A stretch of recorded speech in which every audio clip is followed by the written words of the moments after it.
Bismillahirrahmanirrahim. Assalamualaikum warahmatullahi wabarakatuh. Hamdan katsiran thayyiban mubarakan fi, asyhadu an la ilaha illallah wahdahu la syarikalah wa asyhadu anna Muhammadan abduhu wa rasuluhul ladzi la nabiyya ba'dah, amma ba'd. Teman-teman sekalian, alhamdulillah atas kudrah dan karunia Allah, kita sampai saat ini masih dipertemukan walaupun pertemuan maya untuk mata kuliah pendidikan agama, dan kali ini kita sudah menginjak di pertemuan 11 untuk bahasan amar ma'ruf nahi munkar. Amar ma'ruf nahi munkar ini adalah satu di antara kewajiban kita sebagai orang muslim, sebagai orang beriman. Allah Subhanahu wa taala kemudian berfirman, kuntum khaira ummatin ukhrijat linnas. Kalian ini adalah umat terbaik yang dikeluarkan untuk manusia. Ta'muruna bil ma'ruf wa tanhauna 'anil munkar. Menyuruh kepada yang ma'ruf dan mencegah dari perbuatan mungkar.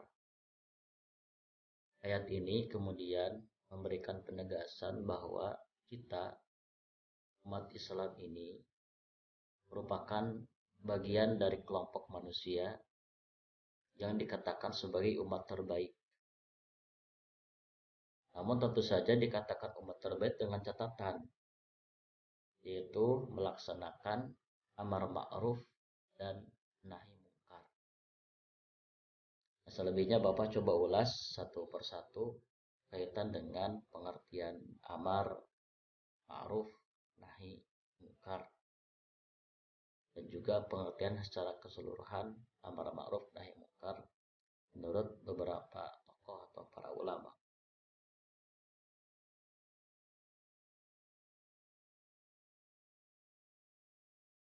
Yang pertama, apa itu amar? Amar itu kan menurut bahasa itu perintah. Dalam istilah bahasa Arab, al-amru talabul fi'li minal a'la ilal adna, yaitu tuntutan untuk mengerjakan dari atasan kepada bawahan.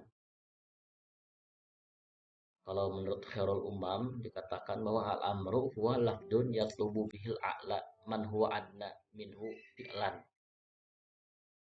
Amar itu suatu tuntutan atau suatu perbuatan dari pihak yang lebih tinggi kedudukannya kepada pihak yang lebih rendah kedudukannya. Mungkin kalau dalam keseharian orang tua kepada anak, bos atau manajer kepada karyawan biasa, kemudian guru kepada murid, dan dalam konteks hubungan vertikal, Allah kepada hambanya, kepada umat Islam, kepada umat manusia pada umumnya. Nah, tuntutan untuk mengerjakan, untuk perbuatan itu disebut dengan amr atau perintah. Nah, dalam usul fikih, al-amru itu dikatakan al-aslu fil amri lil wujub.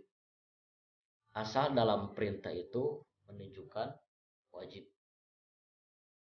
Dan wajib itu didefinisikan sebagai mayusabu ala fi'lihi wa yu'aqabu ala tarkihi. Dikerjakan dapat pahala, dan apabila ditinggalkan mendapat siksa. Nah, biasanya perintahnya atau kalimat amr ini menggunakan fi'il amr. Fi'il itu kata kerja yang menunjukkan kepada perintah. Nah, salah satu di antara ayat yang menggunakan perintah adalah surat Al-Baqarah ayat 201 dan ayat 238. Sebetulnya banyak yang menggunakan kata perintah, saya ambil beberapa. A'udzubillahi minasyaitonirrajim. Ya ayyuhalladzina amanu dkhulu fis silmi kafah. Wahai orang-orang yang beriman, masuklah kamu sekalian ke dalam Islam dengan sempurna, dengan menyeluruh. Di sini menggunakan udkhulu ila amr, menunjukkan perintah. Dari siapa? Dari Allah kepada orang yang beriman. Orang beriman, ya layaknya orang beriman tentu saja sudah masuk Islam, sudah berislam. Namun penegasan, Allah memberikan penegasan lagi supaya orang beriman dalam Islam itu harus menyeluruh, harus sempurna. Artinya ada bagian-bagian dalam syariat Islam yang mesti diperhatikan, tidak boleh diabaikan. Orang beriman itu kan artinya orang yang kewajiban-kewajiban tentu saja dilaksanakan. Tetapi ada syariat-syariat mungkin yang tidak diperhatikan dan bahkan mungkin tidak dikerjakan walaupun hukumnya misalkan sunat atau apa ya istilahnya, mandub. Dalam menyeru untuk kemudian masuk Islam secara keseluruhan, secara menyeluruh. Wala tattabi'u khutuwatis syaitan, dan janganlah kamu mengikuti jalan-jalan setan, bisikan setan. Karena setan itu senantiasa mendorong kepada keburukan karena ingin kemudian mendapatkan teman nanti di akhirat kelak di neraka. Nauzubillahi min dzalik. Syaitan itu merupakan sebetulnya ada yang mendefinisikan sebagai sifat yang menjauhkan. Jadi siapa saja dari golongan jin dan manusia yang kemudian membisiki manusia yang lain untuk kemudian menjauhi syariat, menjauhi nilai-nilai ibadah, maka itu disebut setan. Manusia pun bisa dikatakan setan, memiliki karakter setan. Kalau kemudian mendorong orang untuk jauh terhadap syariat Islam. Nah biasanya kan orang beriman dalam bergaul dengan orang-orang itu pasti banyak menghadapi karakter orang yang berbeda. Satu di antaranya ada karakter orang yang memiliki kadar iman yang rendah. Nah, yang memiliki kadar iman yang rendah ini kemudian yang mesti jadi bahan perhatian. Jangan sampai kemudian bisa mempengaruhi kita untuk untuk ikut terhadap ajakan-ajakan dia begitu. Tetapi justru kita harus mengajak orang seperti itu. Dari kalimat terakhir, innahu lakum aduwwum mubin, karena sesungguhnya setan itu bagi kalian adalah musuh yang nyata, jelas. Nah setan itu sifat sementara, makhluknya itu disebut jin. Jin itu ada yang muslim, ada yang kafir. Dan iblis, nah iblis itu bisa dikatakan sebagai bapaknya atau kelompok jin yang fasik terhadap perintah Allah. Karena minal jinni, iblis itu bagian dari jin fafasakoan amri robbi, jin yang fasik terhadap perintah Allah. Jadi jin yang fasik terhadap perintah Allah disebut iblis. Nah iblis inilah yang kemudian menggoda manusia supaya iblis nanti punya teman di neraka. Nauzubillahi min dzalik. Nah kemudian ayat 238 masih surat Al-Baqarah. Di sini pun menggunakan kalimat fi'il amr, hafidhu ala sholawat was sholatil wusta wa qumu lillahi qanitin.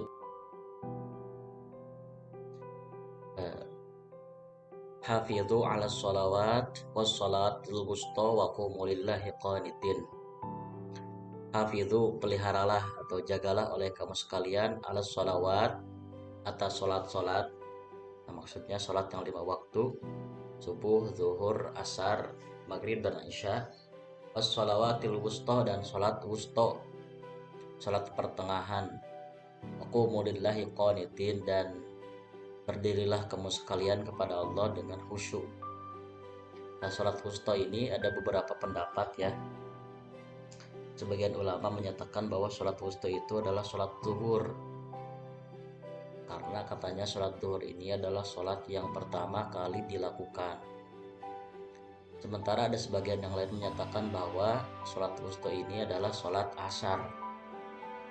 Nah, karena sebagaimana namanya, sholat yang diapit atau di pertengahan itu sholat asar. Diapit oleh dua sholat waktu pagi atau siang, subuh dan zuhur, serta dua sholat malam, maghrib isya. Jadi dikatakan bahwa sholat asar ini, sholat wusta ini adalah sholat asar. Salah satu ulama yang sepakat dengan ini adalah Imam Syafi'i. Nah, ini juga menggunakan kata perintah ya, hafizu, peliharalah oleh kamu sekalian. Jadi kalau misalkan perintah ini, kalau mengacu kepada usul fikih tadi, wajib memelihara sholat itu. Kalau misalkan kita tidak memelihara sholat, maka disiksa. Itu kaidah umumnya. Walaupun nanti ada kaidah usul fikih kaitan dengan al-amr itu, misalkan ada kaidah yang lain. Salah satunya ada al-aslu fil amri la yaqtadil fawr. Asal dalam perintah tidak menunjukkan segera. Misalkan ibadah haji, memang ada perintahnya dari Allah untuk menunaikan ibadah haji, tapi sifatnya tidak segera. Kenapa? Karena ya nanti menurut kemampuan masing-masing. Karena ibadah haji ini membutuhkan kemampuan secara finansial dan juga fisik. Nah, wajib itu kalau yang sudah mampu disegerakan itu bagi yang sudah mampu. Tapi kalau sholat, ini kaidah-kaidahnya yang tadi al-aslu fil amri lil wujub, wajib. Tidak menunjukkan segera kalau ibadah haji. Ada juga kaidah al-aslu fil amri layak tadi tikror. Asal dalam perintah itu tidak perlu diulang-ulang, hanya satu kali. Ini konteksnya misalkan ada perintah orang tua beli sesuatu kepada anak. Misalkan hari Senin anak itu disuruh untuk beli cabai ke warung. Nah, tidak berlaku berulang-ulang. Hari Selasanya tidak mesti beli lagi kecuali ada perintah baru dari orang tua, kan gitu. Nah, kemudian kita ke ma'ruf. Apa itu ma'ruf? Menurut Mahmud Yunus dikatakan bahwa ma'ruf itu adalah mengetahui, mengenal, berarti yang dikenal, yang masyhur, juga berarti kebajikan, berarti perintah yang dikenal atau perintah kebajikan atau urusan yang dikenal atau urusan kebajikan. Ini secara bahasa ya, karena kan dari arofa, arofa ya'rifu, kenal, mengetahui. Kemudian ma'rufan atau ma'rifah, itu artinya secara bahasa sama-sama, artinya adalah mengetahui, dan gitu. Ada istilah ta'aruf. Ta'aruf itu kan saling mengenal satu sama lain, karakter masing-masing. Nah, apa konteksnya antara al-ma'ruf dan antara al-ma'ruf, mengenal, dengan kebajikan? Kan di sini ada dua pengertian ya. Ada pengertian mengenal dan pengertian kebajikan atau kebaikan. Nah, artinya bahwa ma'ruf itu adalah kebaikan yang sudah kita kenal dan sudah kita coba amalkan. Jadi kita sudah tahu bahwa hal itu adalah sebuah kebaikan dan sudah kita coba amalkan. Makanya perintah kepada ma'ruf itu ialah perintah yang sudah kita coba amalkan. Misalkan kita memerintahkan kepada anak sholat. Sholat kan sudah kita kenal bahwa sholat adalah kewajiban yang di dalamnya banyak kebaikan-kebaikan. Dan sudah kita coba amalkan begitu. Jangan kita menyuruh ma'ruf itu kebaikan, tapi kita tidak amalkan. Makanya satu di antara pembeda antara ma'ruf dan khair, kan artinya sama-sama kebaikan. Kalau khair misalkan fastabiqul khairat, berlomba-lombalah kamu sekalian dalam kebaikan. Nah, itu kebaikan khair dan ma'ruf itu, kalau ma'ruf itu khair itu sifatnya masih umum. Kebaikan yang sudah kita sedang kita kejar gitu. Walaupun kita belum mengamalkan, tapi kita yakini itu kebaikan yang sedang kita kejar begitu.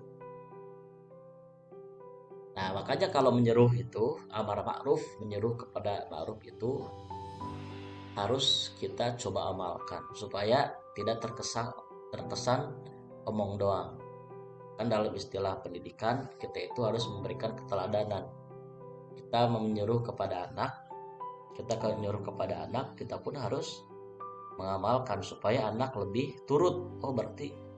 Ini berarti harus diamalkan karena kakak saya juga mengamalkan, kan begitu kalau kita punya adik. Nah, dalam hadis dikatakan, ini hadis riwayat Imam Al-Bukhari dari sahabat Jabir bin Abdullah.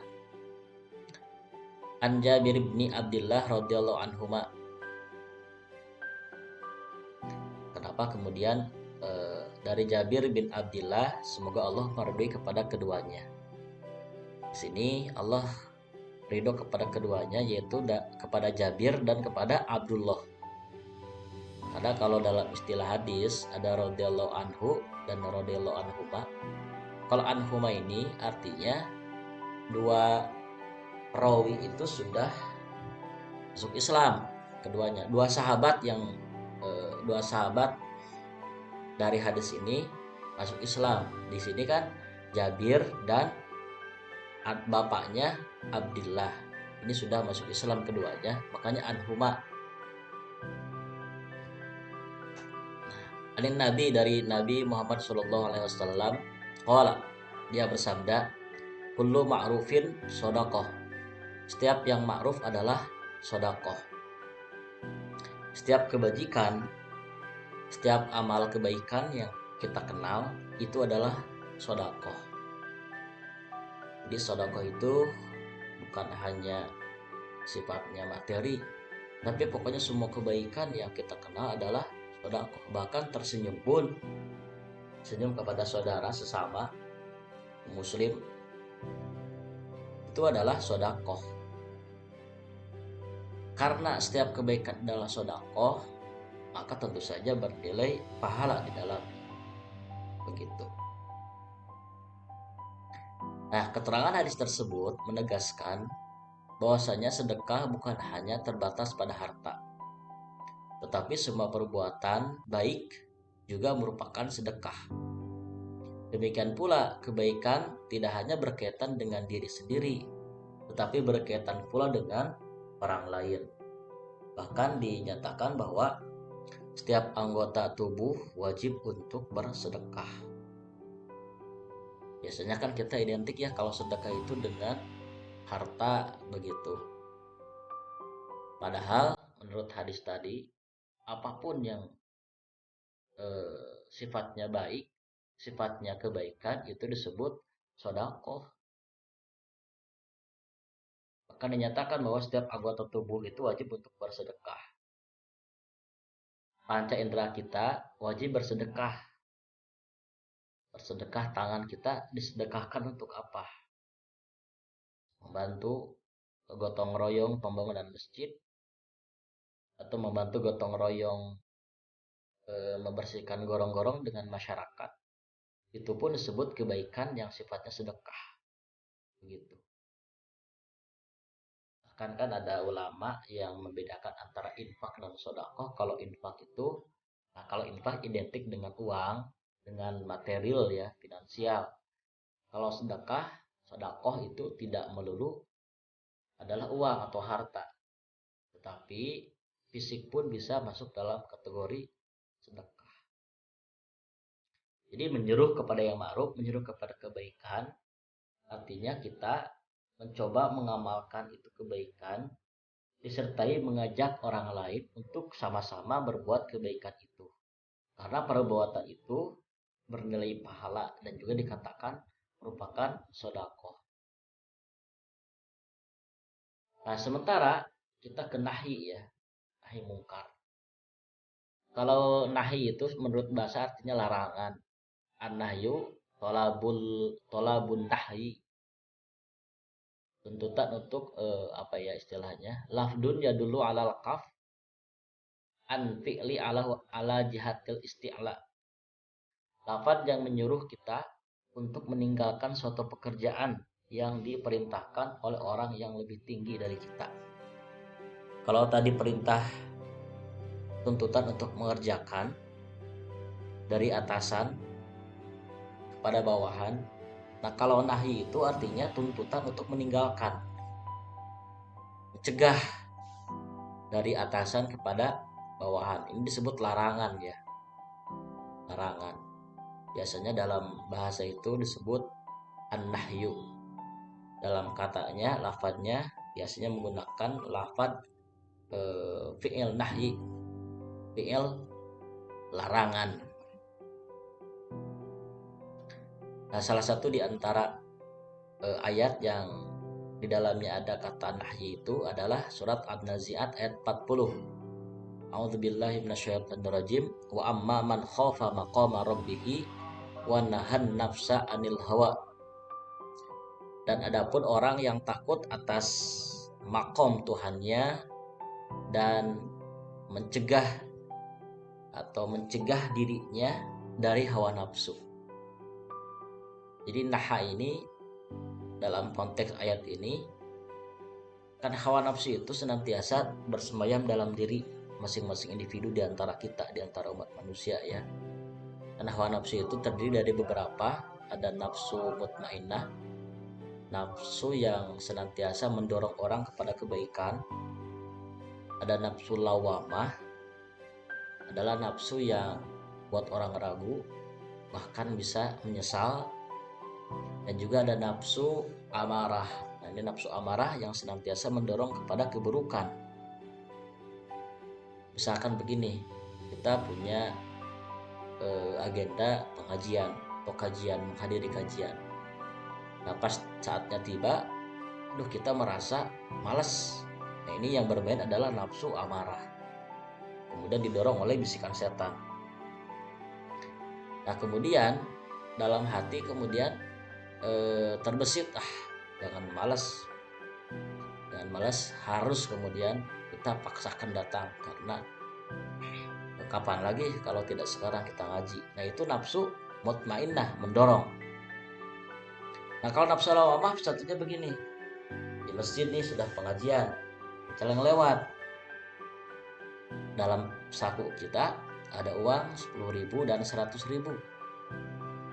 Nah, kita ragu-ragu nih, yang 10.000 atau yang 100.000 ya.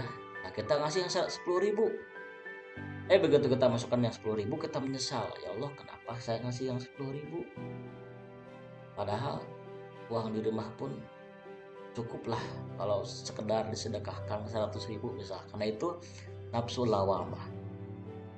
Nah, kalau maksud ayat ini adalah mencegah diri, nahan diri dari nafsu amarah gitu. Nah, kemudian di surat Al-Mumtahanah ayat 8 ini Allah istilahnya menggunakan kalimat nahyu.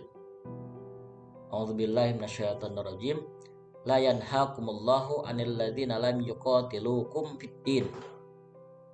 Allah tidak melarang kamu berbuat baik dan berlaku adil terhadap orang-orang yang tidak memerangimu dalam urusan agama. Walam yukhrijukum min diyarikum, dan tidak mengusir kamu dari kampung halamanmu. Ang tabarruhum wa tuqsitu ilaihim, untuk berbuat baik kepada mereka dan berlaku adil kepada mereka. Innallaha la yuhibbul muqsitin. Sesungguhnya Allah mencintai orang-orang yang berlaku adil. Nah, dalam ayat ini ada kalimat yang menggunakan kata tahyu, yaitu di kalimat pertama, la yanhaakumullah. Allah tidak melarang kamu, anil ladzina lam yuqatilukum fiddin, untuk berlaku adil kepada orang-orang yang tidak memerangimu dalam urusan agama. Ayat ini memberikan penegasan bahwa kita tidak dilarang oleh Allah untuk berbuat baik kepada orang yang tidak memerangi kita, tidak mengusir kita, sekalipun non-muslim. Allah tidak melarang untuk berbuat baik, berlaku adil kepada mereka. Bahkan diwajibkan kita berlaku adil kepada siapapun, apapun agamanya. Selama orang itu tidak memerangi kita, tidak mengusir kita. Nah, ini ayat ini menjadi apa istilahnya? Menjadi ayat yang memberikan penegasan bahwa Islam itu adalah agama yang rahmatan lil alamin, yang menjadi rahmat bagi semesta alam, bagi siapapun. Dan ini sudah dipraktekkan oleh Nabi Muhammad SAW ketika di Madinah. Ketika di Madinah, Nabi itu kan heterogen. Ada Islam, ada Nasrani, ada Yahudi. Mereka hidup berdampingan atas titah dan kebijakan Rasulullah SAW dan dipercayakan gitu. Sehingga kemudian masyarakat di sana apapun agamanya bisa hidup berdampingan dan juga aman, tentram. Tidak ada gesekan, tidak ada perpecahan dan perselisihan, apalagi peperangan. Kalaupun ada peperangan karena memang mereka itu apa ya? Mereka ingkar terhadap satu perjanjian. Ada perang Khaybar. Itu perang terjadi di Madinah itu versus atau melawan orang-orang Yahudi karena apa? Melanggar perjanjian.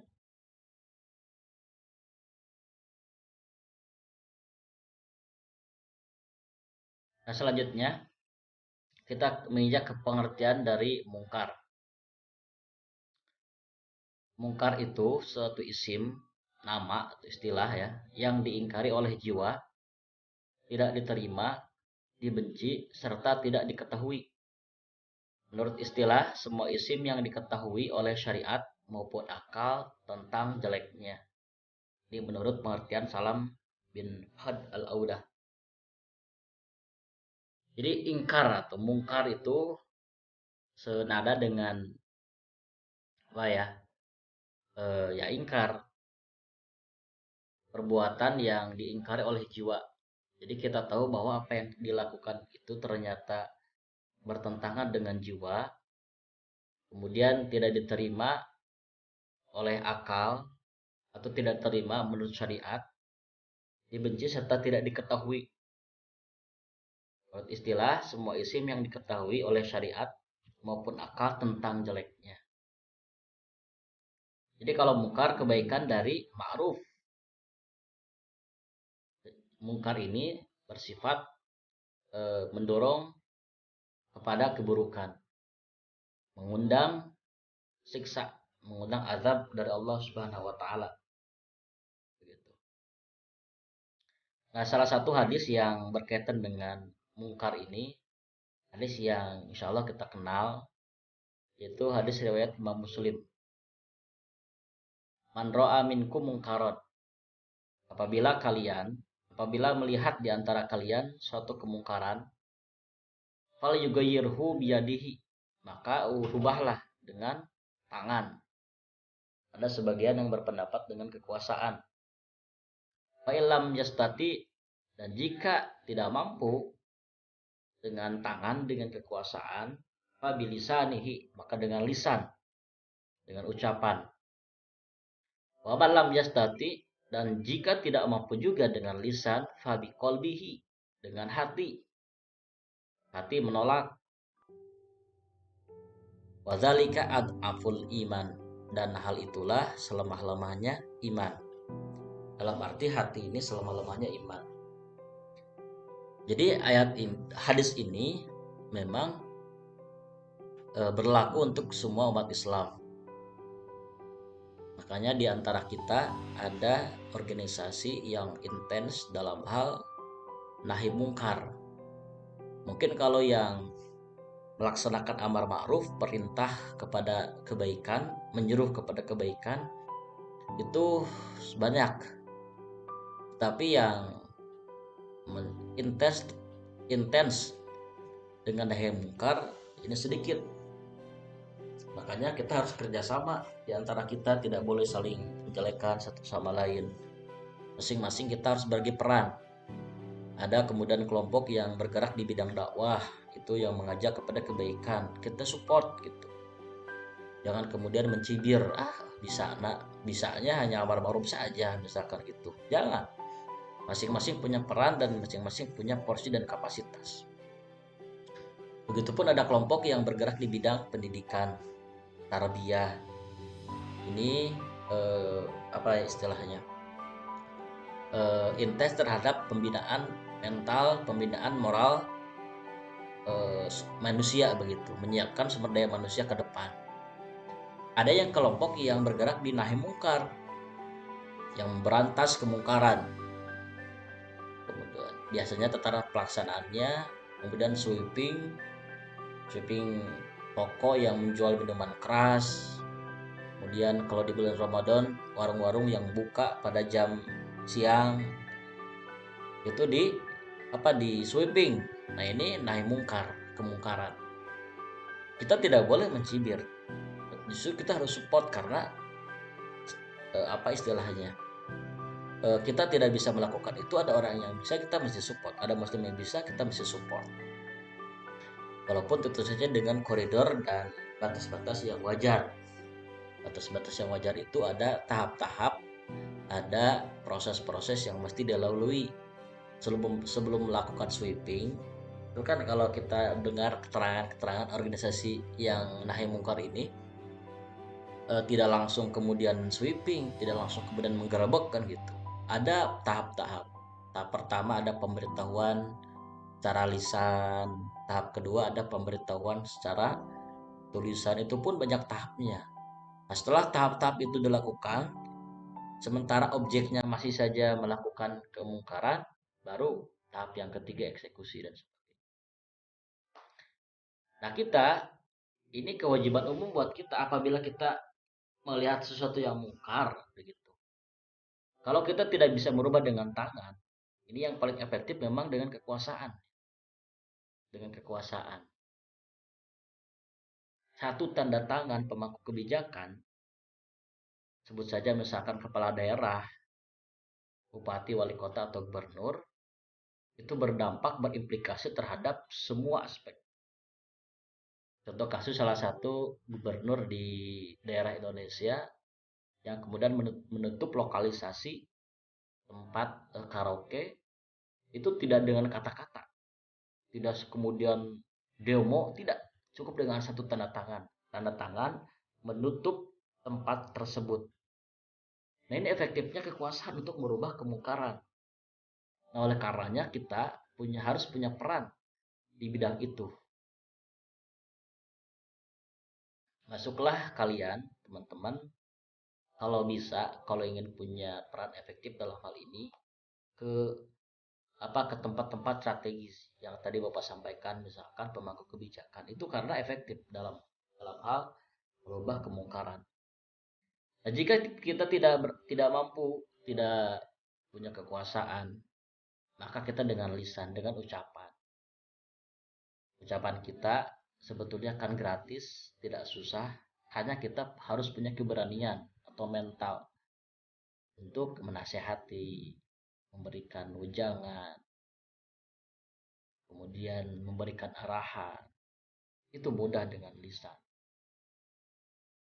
Nah, jika tidak mampu dengan lisan, karena mungkin istilahnya enggan, mental kita belum kuat, maka tolaklah dengan hati. Walaupun dengan hati itu adalah selemah-lemahnya iman. Nah, itu hadis yang berkaitan dengan kemungkaran. Nah, menurut Ibnu Taimiyah, amar ma'ruf itu adalah tuntunan yang diturunkan Allah dalam kitab-kitabnya, disampaikan Rasul-Rasulnya, dan merupakan bagian dari syariat Islam.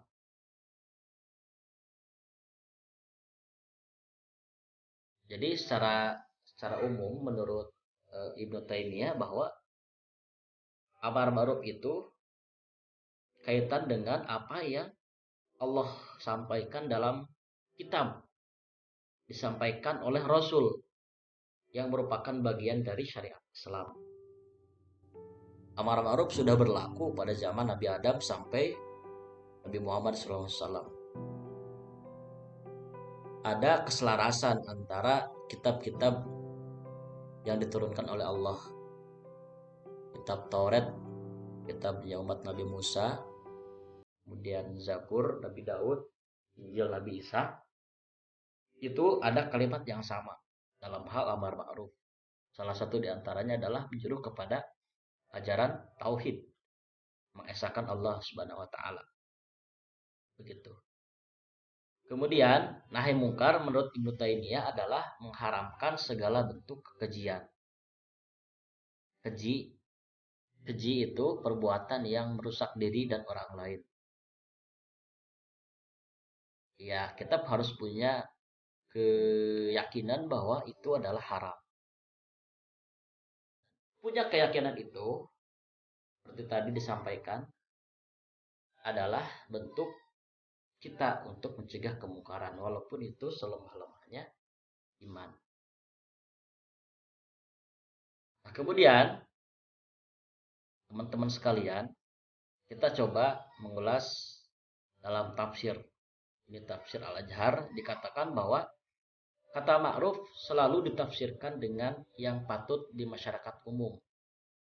Sedangkan kata mungkar ditafsirkan dengan sesuatu yang tidak patut di masyarakat.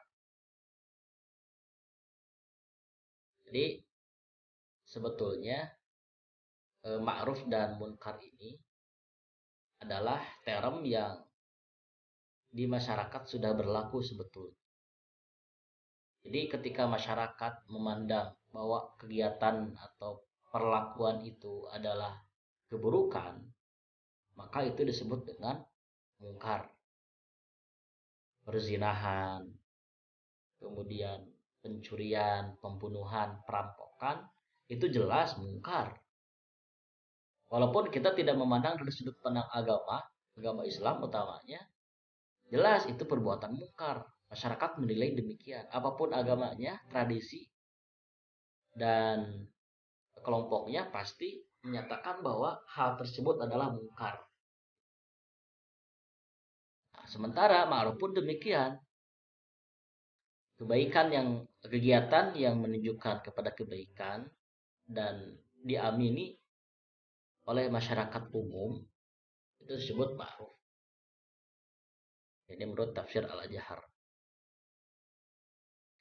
Nah, amar ma'ruf nahi mungkar merupakan rangkaian yang tidak dapat dipisahkan satu sama lain. Karena kalimat tersebut suatu istilah yang terpakai dalam Al-Quran di berbagai aspek. Sesuai dan sudut mana para ilmuwan melihatnya. Oleh karena itu boleh jadi pengertiannya cenderung ke arah pemikiran iman, fikih, dan akhlak. Jadi amar ma'ruf nahi mungkar ini seyogianya rangkaian yang tidak bisa dipisahkan. Jadi satu sama lain tidak bisa dipisahkan, harus berkelindan begitu. Nah, bagaimana orang melihat amar ma'ruf nahi mungkar ini tergantung sudut pandang, tergantung perspektif dari mana dia melihat. Bisa saja misalkan perspektif orang hukum bahwa amar ma'ruf nahi mungkar itu adalah membela kebenaran, membela atau menegakkan keadilan. Itu termasuk bagian dari amar ma'ruf nahi mungkar dalam perspektif orang hukum. Dalam perspektif orang pendidikan, kita menyampaikan materi kepada anak, memberikan ketauladan kepada anak, kemudian mentransfer nilai value kebaikan kepada anak, lantas kemudian memberikan reward and punishment kepada anak, itu bagian dari amar ma'ruf nahi mungkar dalam perspektif orang pendidikan. Jadi kuncinya kebaikan, semua kebaikan yang disampaikan, yang dilakukan, dan juga semua keburukan yang dihindari, yang diajarkan untuk tidak mengerjakannya, itu bagian dari amar ma'ruf nahi mungkar. Tergantung sudut pandang atau perspektif dari mana dia melihat begitu. Nah, kemudian di dalam Al-Quran istilah amar ma'ruf nahi mungkar disebutkan berulang-ulang sebanyak 9 kali. Yang ada amar ma'ruf nahi mungkar dalam surat yang berbeda tetapi disebut secara utuh. Sementara kata ma'ruf yang berdiri sendiri disebut sebanyak 39 kali dalam surat yang berbeda. Nah, term amar ma'ruf nahi mungkar diungkap secara utuh dan berulang. Istilah ini diungkap sebanyak 9 kali sebagaimana tadi penjelasan di awal dalam 5 surat dengan derivasi yang berbeda. Secara runut dapat disebutkan yakni surat Ali Imran ayat 104, 110 dan 114. Kemudian surat Al-A'raf ayat 157, kemudian surat At-Taubah ayat 67, 71 dan 112. Kemudian surat Al-Hajj ayat 103 serta Quran surat Luqman ayat 17. Silakan nanti kalian telaah dan pahami makna-maknanya dalam Al-Quran yang ayat yang tadi saya bacakan. Nah, salah satunya ada surat Ali Imran ayat 110 yang tadi di awal sudah saya sampaikan. Kuntum khairu ummatin ukhrijat linnasi ta'muruna bil ma'ruf wa tanhauna 'anil munkar wa tu'minuna billah. Kalian ini adalah umat terbaik yang dikeluarkan untuk semua manusia dengan catatan. Jadi kita disebut umat terbaik dengan catatan kualitas amar ma'ruf dan nahi mungkar kita pun baik begitu. Yang kemudian dilandasi dengan iman kepada Allah Subhanahu wa taala.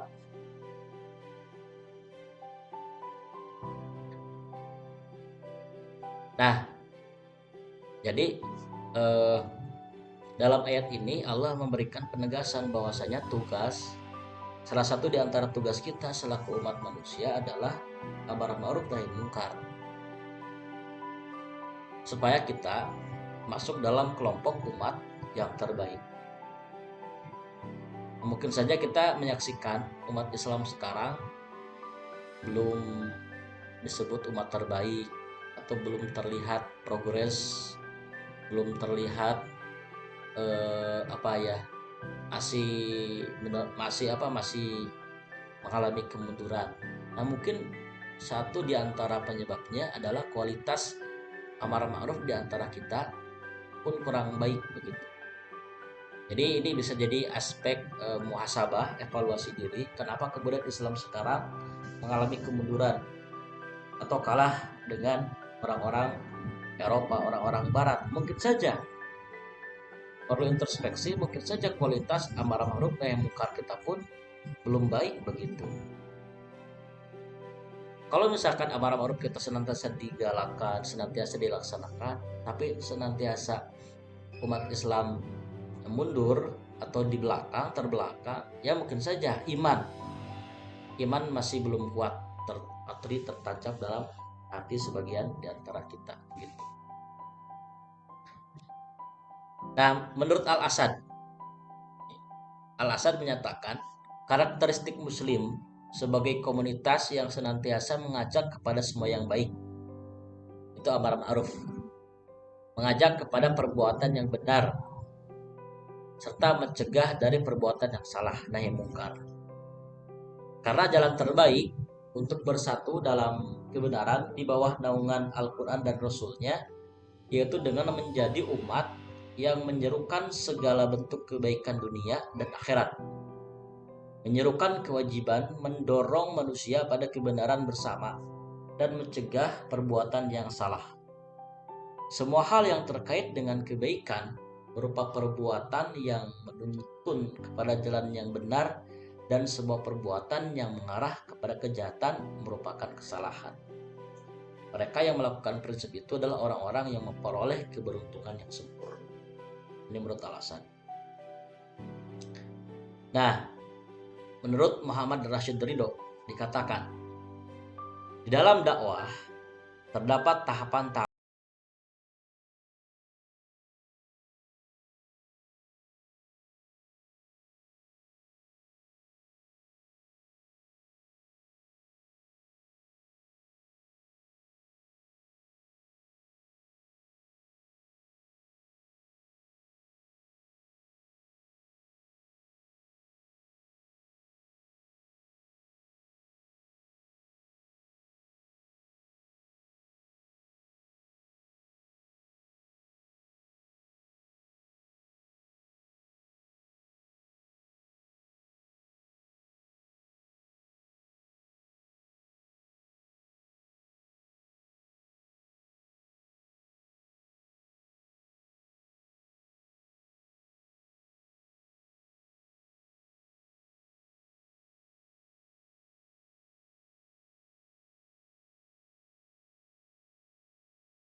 politik keagamaan, istilah amar ma'ruf nahi mungkar digunakan baik dalam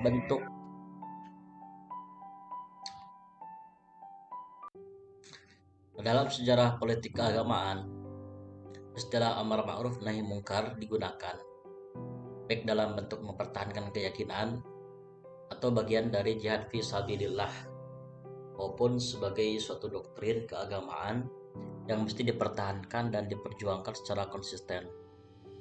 Bagi kaum Mu'tazilah, memperjuangkan amar ma'ruf nahi mungkar yakni dengan cara mencegah perbuatan dosa dan mendorong orang yang berbuat dosa agar sadar dan memohon ampunan kepada Allah Subhanahu wa taala serta dihukum jika ternyata bersalah melanggar hukum. Jadi memang istilah amar ma'ruf nahi mungkar ini berlaku dalam segala aspek atau dalam setiap spektrum kehidupan.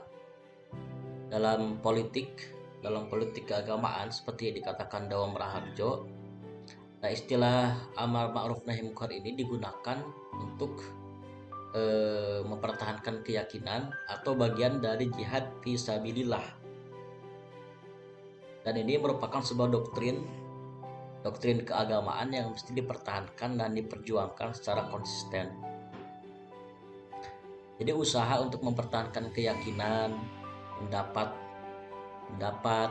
atau kemudian opini, kekuasaan, ini merupakan istilah yang digunakan dalam politik keagamaan untuk amar ma'ruf nahi mungkar begitu.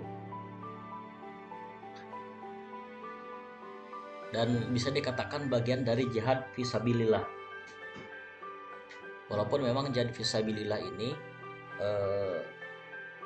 sebetulnya istilah sakral tidak bisa kemudian kita menempatkan istilah jihad dalam sembarang tempat begitu. Tetapi karena amar ma'ruf nahi mungkar ini adalah transendental, artinya hubungan kita dengan Allah, karena apa yang kita lakukan, apa yang kita kemudian sampaikan, kemudian cegahan-cegahan yang kita sampaikan kepada objek dakwah kita, karena Allah orientasinya, maka ini bisa dikatakan jihad fisabilillah. Jadi jihad itu kan banyak rupanya, tidak mesti berperang, tapi juga dalam hal seperti ini dalam hal seperti yang tadi dikatakan itu masuk dalam perkara jihad fisabilillah. Nah, di sini disebut bahwa kaum Mu'tazilah ini adalah kaum yang pimpinan atau kaum yang i'tajala, yang keluar kan banyak teologi Islam mulai dari Khawarij, kemudian Asy'ari, kemudian ada Mu'tazilah. Biasanya Mu'tazilah itu identik dengan penggunaan logika katanya, yang dikomandoi dalam tanda kutip oleh Wasil bin Atok, yang segala sesuatu identik dengan logika. Nah, menurut paham ini, kelompok ini, bahwa amar ma'ruf nahi mungkar ini dengan cara mencegah perbuatan dosa dan mendorong orang yang berbuat dosa agar sadar dan memohon ampunan kepada Allah serta dihukum jika ternyata bersalah melanggar hukum. Begitu. Jadi yang dilakukan oleh orang Mu'tazilah dalam rangka amar ma'ruf nahi mungkar adalah mencegah dirinya untuk melakukan perbuatan dosa, lalu kemudian mendorong orang yang sudah berbuat dosa untuk istighfar, untuk taubat kepada Allah. Dan kalau bisa menghukum kalau memang melanggar hukum. Begitu. Nah, tadi kan saya katakan beberapa teologi. Nah, kalau dalam teologi Asy'ariyah dikatakan bahwa perintah yang ma'ruf dan mencegah yang mungkar tidak perlu dengan kekerasan dan intimidasi. Akan tetapi dilakukan sikap lunak dan bijak adalah lebih utama. Jadi menurut teologi ini Asy'ariyah, bahwa amar ma'ruf nahi mungkar dilakukan dengan cara persuasif. Tidak ada intimidasi, tidak ada kekerasan di dalamnya, tapi dilakukan dengan bijak, dengan lembut begitu. Nah, makanya pengertian tadi dari Asy'ariyah ini mengacu kepada ayat Allah surat An-Nahl ayat 125. Di sini bisa dikatakan sebagai tahapan-tahapan dari amar ma'ruf nahi mungkar. A'udzubillahi minasyaitonirrajim. Ud'u ila sabili rabbika bil hikmah. Ajaklah.